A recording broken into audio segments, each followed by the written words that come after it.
Hello students, welcome to my YouTube channel. बेटा, आज मैं आपको पढ़ाऊंगा chapter 3 motion in one dimension. तो चलिए स्टार्ट करते हैं। सबसे पहले पढ़ेंगे स्केलर्स क्या होते हैं। The quantities which have only magnitude and a unit for their complete specifications and also follow the rules of simple algebra for addition and subtraction are called scalars. ऐसी क्वांटिटीज जिनमें सिर्फ मैग्नीट्यूड होता है और unit होता है और ये सिंपल रूल ऑफ अलजेब्रा को फॉलो करती हैं for addition and subtraction are called scalars. जैसे कि मास हो गया, लेंथ हो गया, टेम्परेचर हो गया। ठीक है। इसके बाद आते हैं vectors. The quantities which have magnitude as well as direction and also follow the triangle law of addition और parallelogram law of addition are called vectors.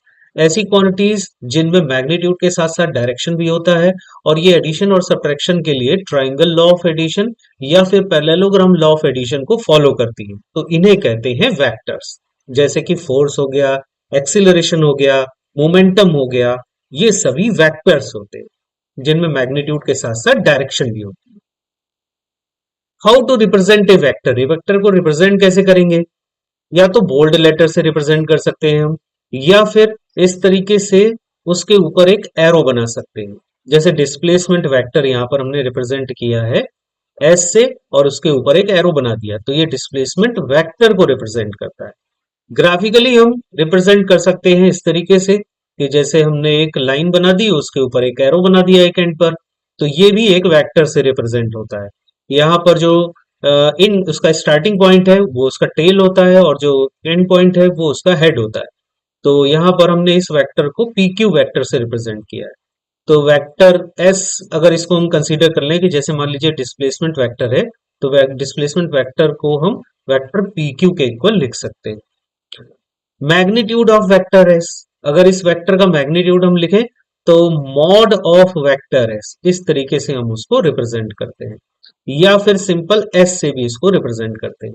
तो सिंपल एस, इसका जो मैग्नीट्यूड होता है वो इस वेक्टर की लेंथ को रिप्रेजेंट करता है। ठीक है। आगे बढ़ते हैं। पोजीशन वेक्टर क्या होता है? देखिए, कोई भी ऑब्जेक्ट है, उसकी पोजीशन को ओरिजिन के रिस्पेक्ट में डिफाइन करने के लिए जो वेक्टर हम यूज करते हैं उसी को कहते हैं पोजीशन वेक्टर। जैसे यहाँ पर वेक्टर आर जो है वो वेक्टर ओपी पोजीशन वेक्टर के इक्वल है। ठीक है, इतनी बात समझ आई। चलो, डिस्प्लेसमेंट वेक्टर क्या होता है? देखिए, किसी इनिशियल पॉइंट से अगर हम ऑब्जेक्ट को किसी फाइनल पॉइंट तक डिस्प्लेस करते हैं तो इनिशियल पॉइंट से लेकर फाइनल पॉइंट तक का जो ये वेक्टर होता है उसी को हम डिस्प्लेसमेंट वेक्टर कहते हैं। तो यहाँ पर देखिए, वेक्टर आई एफ जो है वो डिस्प्लेसमेंट वेक्टर के इक्वल होगा। अच्छा, अगर इस डिस्प्लेसमेंट वेक्टर को हम पोजीशन वेक्टर के टर्म्स में लिखें, क्योंकि इसका जो इनिशियल पॉइंट है उसका भी अपना एक पोजीशन वेक्टर होगा और जो फाइनल वाला पॉइंट है उसका भी अपना एक पोजीशन वेक्टर होगा। तो डिस्प्लेसमेंट वेक्टर को हम इनके पोजीशन वेक्टर के टर्म में फाइनल पॉइंट का position vector minus initial point का पोजीशन वेक्टर, इस तरीके से हम इसको रिप्रेजेंट कर सकते हैं। ठीक है, ये फॉर्मूला याद रखिएगा, इंपॉर्टेंट है। Displacement vector equal to final point position vector minus initial point position vector. चलिए आगे बढ़ते हैं। अब किसी वेक्टर में अगर हम किस नंबर से मल्टीप्लाई कर दें तो वो वेक्टर उतने ही टाइम्स हो जाता है। जैसे मान लीजिए वेक्टर ए है, उसमें हमने एन से मल्टीप्लाई कर दिया, तो ये बन जाएगा एन टाइम्स वेक्टर ए। ठीक है, means n times of vector A. अब इसमें तीन केसेस से हम इस कॉन्सेप्ट को समझते हैं। मान लीजिए केस वन, एन की वैल्यू अगर ग्रेटर देन जीरो है, मतलब पॉजिटिव है, तो वेक्टर ए और एन टाइम्स वेक्टर ए ये दोनों सेम डायरेक्शन में होंगे और जो वेक्टर एन ए है वो ए का एन टाइम्स होगा। ठीक। केस टू में आते हैं, अगर एन की वैल्यू निगेटिव है, लेस देन जीरो है, तो वेक्टर ए और एन टाइम्स वेक्टर ए ये अपोजिट डायरेक्शन में होंगे। वेक्टर ए इधर तो वेक्टर एन टाइम्स ए ये इधर की तरफ होगा। इसी तरीके से अगर एन की वैल्यू जीरो हो जाती है तो एन टाइम्स वेक्टर ए की वैल्यू जीरो वेक्टर के इक्वल होगी और जीरो वेक्टर को हम नल वेक्टर भी कहते हैं। चलिए आगे बढ़ते हैं। अब डिफरेंट टाइप के जो वेक्टर्स होते हैं उनके बारे में हम लोग पढ़ेंगे। तो सबसे पहले स्टार्ट करते हैं यूनिट वेक्टर से। Vector having unit magnitude called unit vector. ऐसा वेक्टर जिसका मैग्नीट्यूड यूनिटी हो, वन हो, उसको हम यूनिट वेक्टर कहते हैं और इसको एन कैप से डिनोट करते हैं। किसी भी वेक्टर का जब हम यूनिट वेक्टर लिखते हैं तो उस वेक्टर के ऊपर कैप लगा देते हैं इस तरीके से। तो वेक्टर ए कैप ये unit vector of vector A represent करता है। अच्छा, किसी वेक्टर का अगर यूनिट वेक्टर हमको निकालना है तो उसका ये फॉर्मूला है। A cap will be is equal to vector A upon magnitude of vector A. ठीक है, इंपॉर्टेंट फॉर्मूला है, इसको याद रखिएगा। Unit vector along x y z are i cap, j cap and k cap. X y और z direction में जो unit vectors होते हैं वो याद रखिएगा आई कैप, जे कैप और के कैप के इक्वल होते हैं। सेकंड पॉइंट, ऑर्थोनॉर्मल वेक्टर्स क्या होते हैं? Perpendicular vectors are called orthonormal vectors. जो वेक्टर एक दूसरे के परपेंडिकुलर होते हैं, जिनके बीच में 90 डिग्री का एंगल होता है, इनको हम कहते हैं ऑर्थोनॉर्मल वेक्टर्स। ऑर्थोगोनल वेक्टर्स क्या होते हैं? Perpendicular unit vectors called orthogonal vectors. जो यूनिट वेक्टर होते हैं एक दूसरे के परपेंडिकुलर, उनको हम ऑर्थोगोनल वेक्टर्स कहते हैं। जैसे एक्स डायरेक्शन में आई कैप, वाई डायरेक्शन में जे कैप, जेड डायरेक्शन में के कैप, ये तीनों एक दूसरे के परपेंडिकुलर होते हैं। चौथा पॉइंट, पैरेलल वेक्टर्स क्या होते हैं? ऐसे वेक्टर्स जिनकी डायरेक्शन सेम होती है उनको हम पैरेलल वेक्टर्स कहते हैं। जैसे ये दो वेक्टर हैं, वेक्टर ए और वेक्टर बी, इन दोनों की डायरेक्शन सेम है, इनके बीच में एंगल होगा 0 डिग्री, तो ये कहलाएंगे पैरेलल वेक्टर्स। पैरेलल वेक्टर में इनके जो यूनिट वेक्टर है वो भी एक दूसरे के इक्वल होते हैं, क्योंकि दोनों की डायरेक्शन भी सेम होगी, दोनों के मैग्नीट्यूड भी सेम होंगे, तो यूनिट वेक्टर भी इनके सेम होंगे। Vector B is equal to n times vector A के इक्वल होगा। ठीक है, जहां एन ग्रेटर देन 0 होगा। अगर वेक्टर बी बड़ा है ए से तो ये एन टाइम्स हो सकता है वेक्टर ए का। नेक्स्ट पॉइंट पर आते हैं, एंटी पैरेलल वेक्टर्स क्या होते हैं? ऐसे वेक्टर्स जो अपोजिट डायरेक्शंस रखते हैं उनको हम एंटी पैरेलल वेक्टर्स कहते हैं। जैसे वेक्टर ए इस डायरेक्शन में है और दूसरा वेक्टर वेक्टर बी इसके अपोजिट डायरेक्शन में होगा, इनके बीच में एंगल 180 डिग्री का होगा। इनके यूनिट वेक्टर में ये रिलेशन होगा, vector A cap will be equal to minus of vector B cap, क्योंकि इसका यूनिट वेक्टर तो इस डायरेक्शन में होगा लेकिन इसका यूनिट वेक्टर इस डायरेक्शन में होगा। मैग्नीट्यूड दोनों की यूनिटी है, बस डायरेक्शन अपोजिट है, तो इसलिए यहाँ पर साइन माइनस यूज होगा। वेक्टर बी की value n times vector A के इक्वल होगी और एन यहाँ पर निगेटिव होगा। ठीक है, आगे बढ़ते हैं। इक्वल वेक्टर्स क्या होते हैं? Vectors have same directions and same magnitudes are called equal vector. ऐसे वेक्टर जिनका मैग्नीट्यूड भी सेम हो और डायरेक्शन भी सेम हो, इनको हम parallel vector sorry equal vectors कहते हैं। इनके बीच में एंगल 0 डिग्री होता है और ये दोनों वेक्टर एक दूसरे के इक्वल होंगे। Vector A is equal to vector B, इनके यूनिट वेक्टर भी आपस में इक्वल होंगे क्योंकि डायरेक्शन भी दोनों की सेम होगी, मैग्नीट्यूड भी दोनों का सेम, इनके मैग्नीट्यूड भी आपस में सेम होंगे। ठीक है, अच्छा, इक्वल वेक्टर्स पैरेलल वेक्टर से रिलेटेड रहते हैं। कैसे रिलेटेड होंगे? बस इनमें थोड़ा सा अंतर है कि इनमें मैग्नीट्यूड सेम होता है और पैरेलल वेक्टर में मैग्नीट्यूड सेम हो भी सकता है, नहीं भी होता है। तो हम ये कह सकते हैं कि हर इक्वल वेक्टर्स जो होंगे वो पैरेलल वेक्टर्स होंगे, लेकिन हर पैरेलल वेक्टर्स इक्वल वेक्टर नहीं हो सकता। ठीक है, निगेटिव और अपोजिट वेक्टर क्या होते हैं? Vector have same magnitudes but opposite directions are called negative और अपोजिट वेक्टर। ऐसे वेक्टर जिनके मैग्नीट्यूड सेम हो लेकिन डायरेक्शन अपोजिट हो, तो उन्हें हम निगेटिव या अपोजिट वेक्टर कहते हैं। थीटा की वैल्यू इनमें 180 डिग्री के इक्वल होगी। Vector A is equal to minus vector B के इक्वल होगा, क्योंकि इसकी डायरेक्शन अपोजिट है, मैग्नीट्यूड सेम, मैग्नीट्यूड दोनों के सेम होंगे। यूनिट वेक्टर में रिलेशन होगा, vector A cap will be equal to minus vector B cap, क्योंकि इसका यूनिट वेक्टर इधर होगा, इसका यूनिट वेक्टर इधर की तरफ होगा। चलिए नेक्स्ट पॉइंट पर आते हैं, दैट इज कोप्लेनर वेक्टर्स। ऐसे वेक्टर्स जो सेम प्लेन में लाई करते हैं उनको कोप्लेनर वेक्टर कहते हैं। जैसे मान लीजिए ये हॉरिजॉन्टल प्लेन है, इसी में वेक्टर ए भी है, वेक्टर बी भी है, वेक्टर सी भी है, तीनों वेक्टर एक ही प्लेन में लाई कर रहे हैं, तो ये तीनों कोप्लेनर वेक्टर। ठीक है, टू वेक्टर्स कभी भी होंगे वो हमेशा कोप्लेनर होंगे। जैसे मान लीजिए एक वेक्टर ये है, एक वेक्टर ये है, तो इनसे मिल करके हमेशा एक प्लेन बनेगा। कोई भी वेक्टर कहीं भी हो, जैसे एक वेक्टर इस डायरेक्शन में, एक वेक्टर इस डायरेक्शन में, तो इनसे मिलकर हमेशा एक प्लेन बनेगा। तो two vectors always will be coplanar.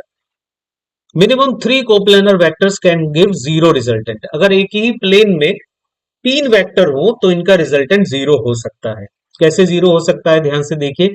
ये एक ही प्लेन में एक वेक्टर ए है, ये वेक्टर बी है, इनका जो रिजल्टेंट बनेगा ये वेक्टर आर, और ये इन दोनों का रिजल्टेंट आ रहा है, और इसी आर के ही इक्वल अगर अपोजिट में हम वेक्टर सी लगा दें और इसका मैग्नीट्यूड भी आर के इक्वल हो, तो ये दोनों एक दूसरे को कैंसिल आउट कर देंगे और रिजल्टेंट फाइनली 0 हो जाएगा।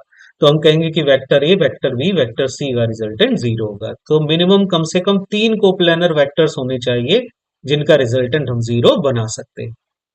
नेक्स्ट पॉइंट पर आते हैं, non coplanar vectors. Vectors lie not in same plane are called non coplanar vectors. ऐसे वेक्टर्स जो सेम प्लेन में लाइन ना कर रहे हो तो उन्हें हम नॉन कोप्लेनर वेक्टर कहते हैं। जैसे देखिए, वेक्टर ए और वेक्टर बी तो एक ही प्लेन में है, लेकिन वेक्टर सी ये डिफरेंट प्लेन में आ गया, तो ये नॉन कोप्लेनर वेक्टर्स हैं। अच्छा, नॉन कोप्लेनर वेक्टर्स में पूछा जा सकता है कि कम से कम कितने वेक्टर हो जिनसे उनका रिजल्टेंट हम जीरो बना सके। तो याद रखिएगा, इसमें कम से कम 4 नॉन कोप्लेनर वेक्टर्स होने चाहिए जिनका रिजल्टेंट जीरो बना सकते हैं। कैसे? ध्यान से देखिए, यही जैसे 3 वेक्टर हैं, तो ध्यान से देखिए, ए और बी वेक्टर का जो रिजल्टेंट मिलेगा वो इसी प्लेन में मिलेगा, हॉरिजॉन्टल प्लेन में, जो वेक्टर आर के इक्वल होगा। अब इस वेक्टर आर का और सी का अपना एक रिजल्टेंट बन रहा होगा, मान लीजिए ये वेक्टर आर डैश के इक्वल आता है, तो इन तीनों का रिजल्टेंट फाइनली आर डैश बन रहा है।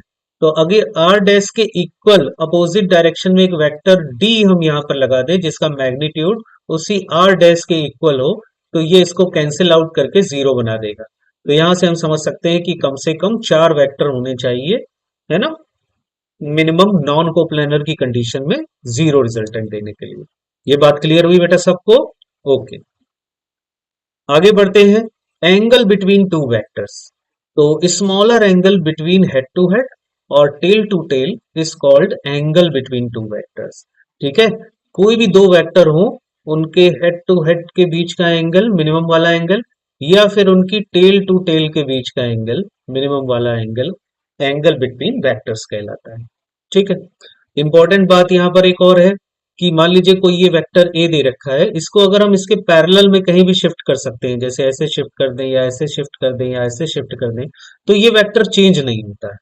लेकिन अगर इसी वेक्टर को हम एक पॉइंट के अबाउट रोटेट कर दें तो ये चेंज हो जाता है। जैसे ये वेक्टर ए है और इसको हमने इसके एंड पॉइंट, ये वाला जो स्टार्टिंग पॉइंट है, इसके अबाउट हमने इसको रोटेट कर दिया है, तो ये वेक्टर ए वन बना, तो देखो चेंज हो जाएगा। इसी तरीके से इसको इधर की डायरेक्शन में कर देंगे तो वेक्टर ए टू के इक्वल होगा, ये भी चेंज हो जाएगा।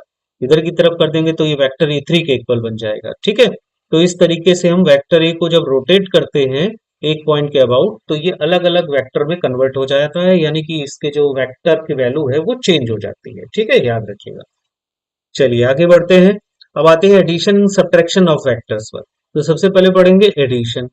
तो एडिशन में देखो, एक तो head to head, sorry, head to tail method होता है जिसको हम ट्राइंगल लॉ कहते हैं।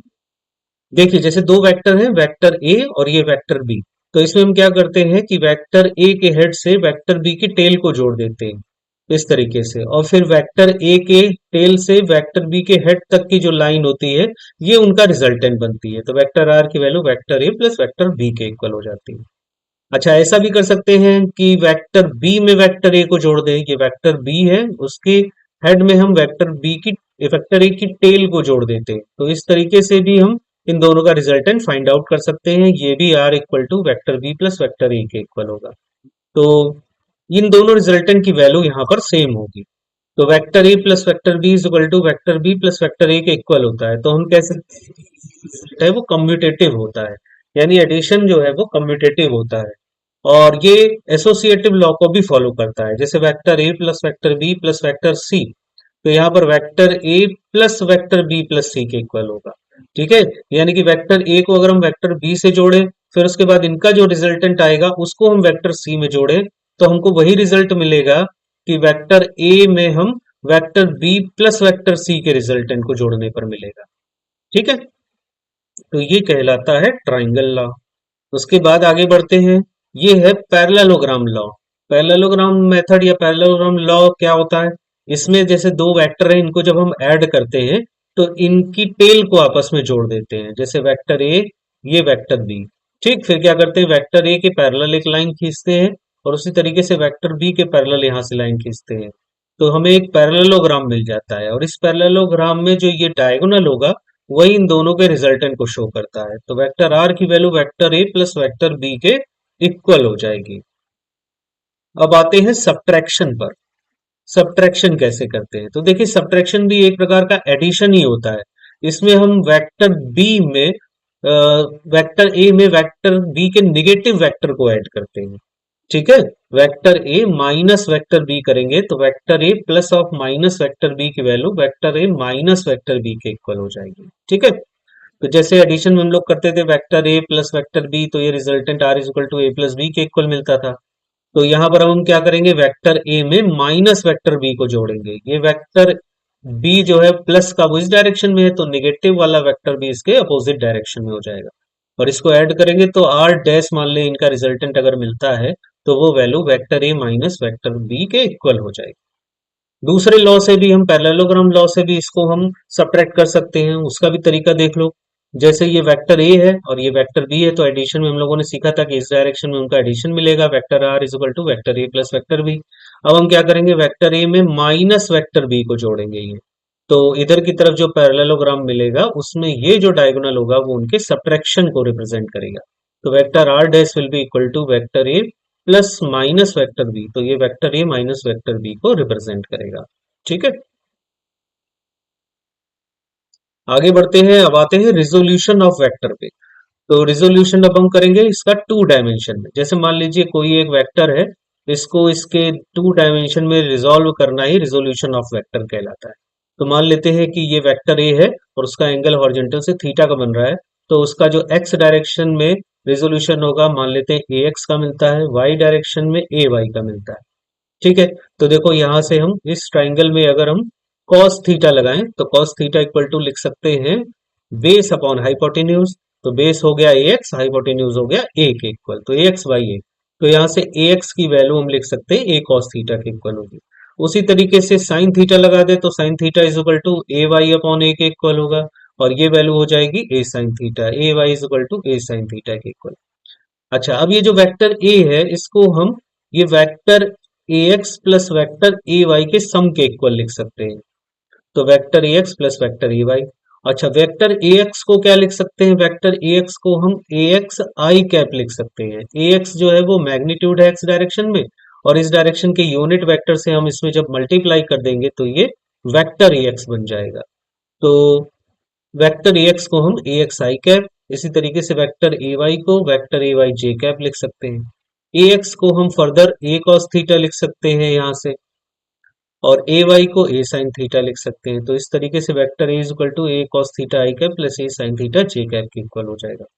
वेक्टर ए का अगर हम मैग्नीट्यूड निकालें यानी मॉड ऑफ वेक्टर ए या ए, ये value under root of A X square plus A Y square के इक्वल होती है। ठीक है, यानी कि ये आई का जो कोएफिशिएंट होगा अंडर रूट ऑफ उसका स्क्वायर, और जो जे का कोएफिशिएंट होगा उसके स्क्वायर के इक्वल। टेन थीटा की वैल्यू इस ट्राइंगल से देखो, टेन थीटा की value A Y by A X के इक्वल आ जाएगी। ठीक है, इतनी बात समझ में आई बेटा। चलो आगे बढ़ते हैं। Rectangular component in three dimension, जैसे टू डायमेंशन में रेक्टेंगुलर कंपोनेंट बनाए थे वैसे ही थ्री डायमेंशन में भी हो सकते हैं, मतलब जेड एक्सिस में भी हो जाएगा। तो जैसे मान लिया यहाँ पर देखिए क्यूब टाइप का शेप हमने यहाँ बना दिया है, और ये जो ओरिजिन है वहां से लेकर के यहाँ तक का जो डायगोनल है उसको हमने वेक्टर ए कंसीडर कर रखा है। अब इस वेक्टर ए का देखो एक कंपोनेंट एक्स डायरेक्शन में मिलेगा ये, उसी तरीके से एक कंपोनेंट वाई डायरेक्शन में मिलेगा, इसी तरीके से एक कंपोनेंट ये जेड डायरेक्शन में मिलेगा। हमने अज्यूम कर लिया कि वेक्टर ए एक्स डायरेक्शन से अल्फा का एंगल बना रहा है, वाई डायरेक्शन से बीटा का एंगल बना रहा है, और जेड डायरेक्शन से ये गामा का एंगल बना रहा है। तो इसका देखो एक्स डायरेक्शन में जो ये कंपोनेंट होगा ए एक्स, तो उस ए एक्स को हम क्या लिख सकते हैं, ए एक्स की वैल्यू जो हो जाएगी ए कॉज अल्फा के इक्वल हो जाएगी। ठीक है, जैसे यहां पर ऊपर देखो ये जो ए एक्स वाला कंपोनेंट है इसको हम ए कॉस थीटा लिख सकते हैं कि नहीं, देखो यहाँ पर लिखा था A x equal to A cos theta, इसका कंपोनेंट इधर। उसी तरीके से वर्टिकल वाला कंपोनेंट ये ए साइन थीटा के इक्वल होगा। तो ऐसे ही यहाँ पर अब चूंकि जिधर का एंगल हमने कंसीडर किया है, जैसे यहाँ का एंगल हमने अल्फा ही कंसीडर किया है, तो इधर का कंपोनेंट कॉस वाला ही बनेगा, तो ए एक्स की वैल्यू हो जाएगी ए कॉस अल्फा। इसी तरीके से इधर वाई डायरेक्शन में हमने एंगल बीटा कंसीडर किया है, तो इसी का कंपोनेंट वाई डायरेक्शन में बनेगा ए कॉस बीटा, तो ए वाई की वैल्यू हो गई ए कॉस बीटा। इसी तरीके से ए जेड की वैल्यू हो जाएगी A cos gamma. Vector A को हम vector A X plus vector A Y plus vector A Z के इक्वल लिख सकते हैं। इसी तरीके से वेक्टर ए एक्स को A x I cap, vector A Y को A Y J cap, vector A z को ए जेड के कैप लिख सकते हैं, और A x A y A z को हम A cos alpha A cos beta A cos gamma लिख सकते हैं। ठीक है, मैग्नीट्यूड वेक्टर ए का हो जाएगा under root of A X square plus A Y square plus A Z square के इक्वल। ठीक है, अब यहाँ पर एक इंपॉर्टेंट बात है जो आपको याद रखनी है, वो ये कि cos alpha cos beta cos gamma ये जो होते हैं ये कहलाते हैं direction cosines of vector A. ठीक है, ये जो वेक्टर ए है उसके डायरेक्शन कोसाइंस कहलाते हैं ये। ठीक है, याद रखना है आप। अच्छा, इनका स्क्वायर का जब सम हम करेंगे cos square alpha plus cos square beta plus cos square gamma, तो इसकी वैल्यू जब हम सॉल्व करके निकालेंगे तो ये वन के इक्वल आती है। ठीक है, तो आपको याद रखना है कि cos square alpha plus cos square beta plus cos square gamma की जो वैल्यू है वो वन के इक्वल होती है। और यहीं से अगर हम sine square alpha plus sine square beta plus sine square gamma निकालें तो उसको देखो लिख सकते हैं साइन स्क्वायर अल्फा को one minus cos square alpha plus sine square beta को one minus cos square beta plus sine square gamma को one minus cos square gamma. यहाँ पर देखो ये वन प्लस वन तो थ्री माइनस ब्रैकेट के अंदर ये cos square alpha plus cos square beta plus cos square gamma आ जाएगा और इस पूरे का समेशन होता है वन के इक्वल, तो ये बन गया थ्री माइनस वन, तो ये वैल्यू टू के इक्वल आ जाएगी। तो जैसे cos square alpha plus cos square beta plus cos square gamma one के इक्वल था, वैसे ही sine square alpha plus sine square beta plus sine square gamma की वैल्यू टू के इक्वल आती है। ठीक है, आगे बढ़ते हैं वेक्टर एडिशन का एनालिटिकल मेथड। मान लेते हैं वेक्टर ए की value A x I cap plus A Y J cap के इक्वल है, वेक्टर बी की वैल्यू बी एक्स आई कैप प्लस बी वाई जे कैप के इक्वल है। तो इनका अगर हम समेशन करें तो vector A plus vector B की value A X B X I cap, है ना, एक्स एक्स वाले टर्म जुड़ जाएंगे आपस में, फिर plus A Y B Y J cap, जे जे वाले टर्म आपस में जुड़ जाएंगे, इसके इक्वल हो जाएगी। ठीक है, अगर मान लीजिए हम कंसीडर कर लेते हैं कि वेक्टर आर की value vector A plus vector B के इक्वल है और vector A plus vector B को हम ये लिख सकते हैं, आर को अगर हम लिख दें आर एक्स आई कैप प्लस आर वाई जे कैप के इक्वल होगा और इधर इन दोनों की वैल्यू आ जाएगी ये ए X plus B X I cap plus A Y plus B Y J cap. अब इधर लेफ्ट हैंड साइड और राइट हैंड साइड में अगर हम कंपेयर करते हैं तो दोनों को कंपेयर करने पर हमको ये रिजल्ट मिलेगा कि आर एक्स की value A X plus B X के इक्वल होगी और आर वाई की value A Y plus B Y के इक्वल होगी। ठीक है, ये कहलाएंगे rectangular components of vector R. ठीक है, अब जैसे ये हमने टू डायमेंशन में किया है इसी तरीके से हम थ्री डायमेंशन में भी आर एक्स आर वाई और आर जेड को भी निकाल सकते हैं। ठीक है, चलो भाई आगे बढ़ते हैं, नेक्स्ट पॉइंट पे आते हैं, लॉ ऑफ कोसाइन क्या होता है।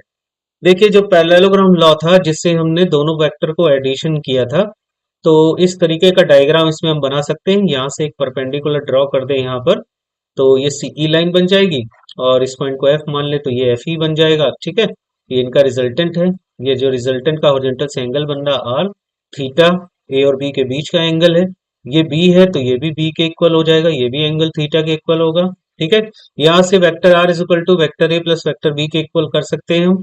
अब आ जाइए इस ट्राइंगल में, इस ट्राइंगल में हम क्या करेंगे, पाइथागोरस थ्योरम लगा रहे हैं। तो पाइथागोरस थ्योरम के according O C square equal to O square plus E C square के इक्वल होगा। ओ सी स्क्वायर को हम आर स्क्वायर के इक्वल लिख सकते हैं और ओ ई को हम O F plus F E में ब्रेक कर सकते हैं, ये O F plus F E में ब्रेक कर सकते हैं, उसका स्क्वायर हो जाएगा plus E C square. O F को लिख सकते हैं ए और एफ ई की वैल्यू हो जाएगी बी कॉस थीटा, है ना, ये वाला कंपोनेंट बी कॉस थीटा के इक्वल होगा क्योंकि ये बी है, और ये वर्टिकल वाला हो जाएगा बी साइन थीटा के इक्वल। ठीक है, इनको पुटअप करेंगे हम, तो ये A plus B cos theta का होल स्क्वायर और प्लस ई सी की वैल्यू हो जाएगी बी साइन थीटा का होल स्क्वायर। इसका होल स्क्वायर हमने ओपन कर दिया तो ये बन गया A square plus B square cos square theta plus two A B cos theta और ये B square sine square theta बन गया।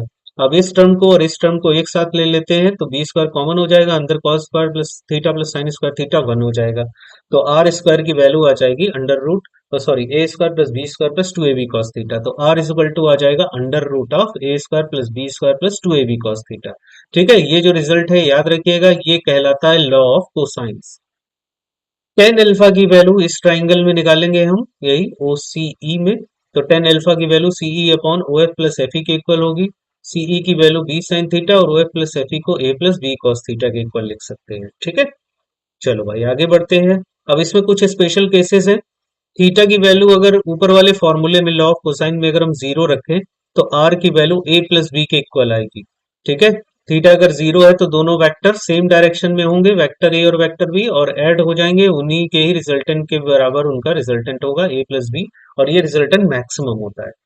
थीटा की वैल्यू अगर 90 डिग्री हो गई तो आर की value under root of A square plus B square के इक्वल आएगी, और इसमें भी अगर A is equal to B है ना, अगर दोनों वेक्टर सेम है, ये भी ए का है ये भी ए का है, तो इनका जो रिजल्टेंट है वो ए रूट टू के इक्वल हो जाता है, तो ए रूट टू या बी रूट टू इनका रिजल्टेंट बन जाएगा। थीटा की वैल्यू 180 डिग्री है, यानी दोनों वेक्टर अपोजिट डायरेक्शन में इधर उधर है, तो उनका रिजल्टेंट उनके डिफरेंस के बराबर होता है। ठीक, अच्छा, ये जो रिजल्ट है और ये मिनिमम होता है, तो जो रिजल्टेंट होता है दोनों वेक्टर का, वो ए प्लस बी इस मैक्सिमम वैल्यू और इस मिनिमम वैल्यू के बीच में ही लाई करता है। यानी आर को हम लिख सकते हैं A minus B less than equal to R less than equal to A plus B. ठीक।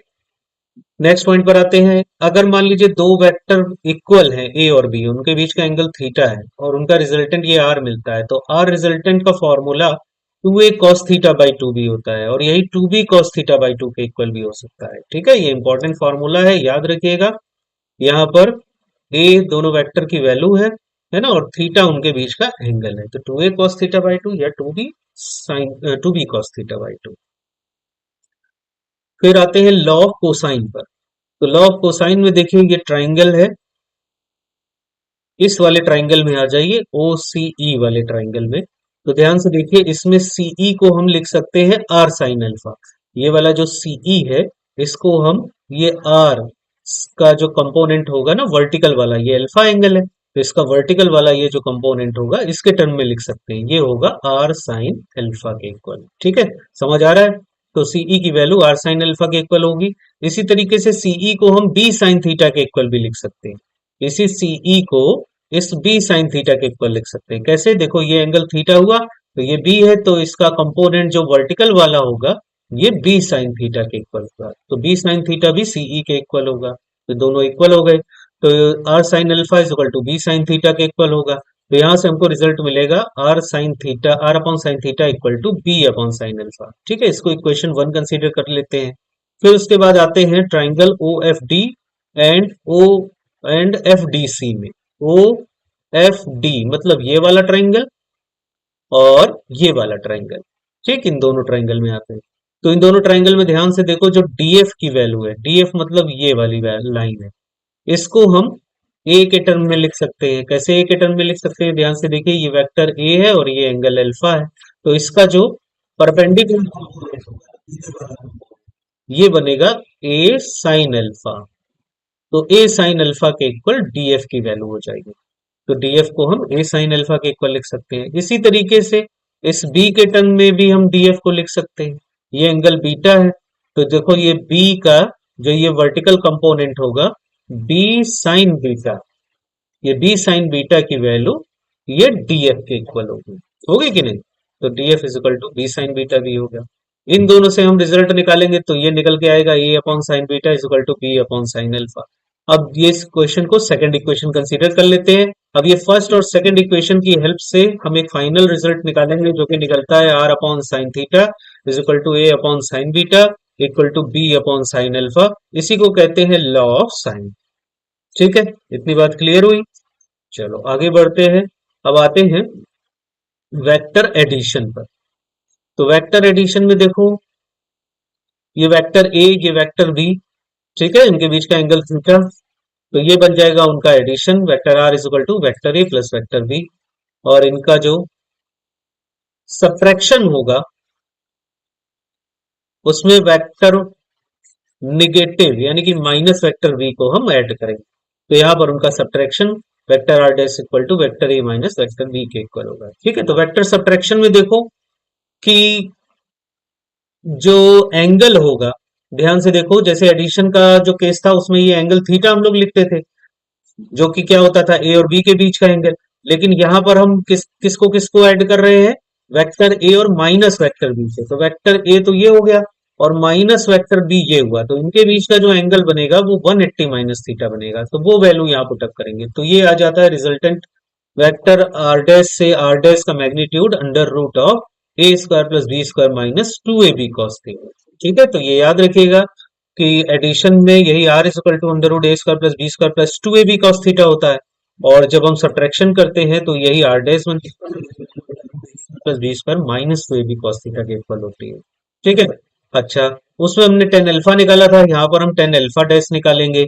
इनके निगेटिव का जो रिजल्टेंट मिलेगा उसका वेक्टर ए के साथ एंगल, तो देखो ये बनेगा बी साइन, वहां पर थीटा होता था, थीटा की जगह आ जाएगा 180 माइनस थीटा, और अपॉन ए प्लस बी कॉस थीटा होता था, तो थीटा की जगह आ जाएगा 180 माइनस कॉस थीटा, तो ये बन जाएगा ऊपर बी साइन थीटा और नीचे ए माइनस बी कॉस थीटा। ठीक है, आगे बढ़ते हैं। दो इंपॉर्टेंट पॉइंट है। अगर डिफरेंस का केस है और वेक्टर ए वेक्टर बी के मैग्नीट्यूड के इक्वल है, तो जिस तरीके से हम लोगों ने एडिशन में एक रिजल्ट याद किया था, two A cos theta by two होता था, तो वैसे ही जब सब्ट्रैक्शन होगा वेक्टर ए और वेक्टर बी का और मैग्नीट्यूड उनके इक्वल है, तो उनका रिजल्टेंट हमको मिलता है two A sine theta by two या two B sine theta by two. ठीक है, तो ये भी याद रखिएगा आप कि अगर दो वेक्टर सेम हैं, जैसे वेक्टर ए और वेक्टर बी, इनके मैग्नीट्यूड सेम है, मतलब दोनों वेक्टर ए हैं और इनके बीच का एंगल थीटा, तो इनका जब हम डिफरेंस निकालेंगे आर डैश, तो वो two A sine theta by two के इक्वल होता है। ठीक है, डिफरेंस में साइन आ जाता है, बस डिफरेंस में याद रखिएगा साइन आएगा। ठीक है, जब सब्ट्रैक्शन करेंगे तो साइन आ जाएगा। ठीक है, और जब एडिशन करेंगे तो कॉस वाला फॉर्मूला होगा, बस इतना ध्यान रखिएगा। Subtraction is not commutative, subtraction जो है वो कम्यूटेटिव नहीं होता है, मतलब vector A minus vector B की value vector B minus vector A के इक्वल नहीं होगी। ठीक है, और ये एसोसिएटिव लॉ को फॉलो करता है। तो vector A plus vector B minus C की value vector A plus vector B minus vector C के इक्वल होगी, तो ये उसको फॉलो करता है। ठीक है, इतनी बात समझ आई बेटा?